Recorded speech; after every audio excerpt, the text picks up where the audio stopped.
எதுல நீங்க ரொம்ப கவனம் செலுத்தணும் அப்படின்னு சொன்னா, எதை கை கொள்ள வேண்டும், கடைபிடிக்க வேண்டும் என்று கர்த்தர் காண்பிக்கிறாரோ அந்த வசனங்களை தான் நீங்க ரொம்ப தியானம் பண்ணி பார்க்கணும். அந்த வசனத்துல உங்களுக்கு என்ன கட்டளை கொடுக்கப்பட்டிருக்கிறதோ அதை உங்கள் உயிர் போனாலும் சரி செஞ்சு முடிச்சிடணும். அதுல கர்த்தருடைய சித்தம் இருக்கும், கர்த்தர் உங்களோடு பேசுகிற ஒரு கட்டளை இருக்கும், ஒரு நியமம் இருக்கும், ஒரு பிரமாணம் இருக்கும்.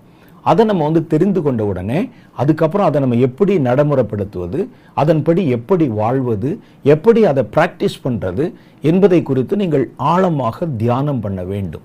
ஏன்னா வேதத்தில் ஒரு காரியம் சொல்லுகிறது, தேவனுடைய சித்தத்தின்படி ஒருவன் செய்யாவிட்டால், அவனுடைய வாழ்க்கையா இருந்தாலும் சரி, அவனுடைய ஊழியமா இருந்தாலும் சரி, அவனுக்கு அடுத்த எந்த காரியமும் தேவனுடைய சித்தத்தின்படி செய்யாவிட்டால் அல்லது சித்தத்தை செய்து முடிக்காவிட்டால் அவர்கள் பரலோக ராஜ்யத்துக்குள்ள நுழையவே முடியாதாம்.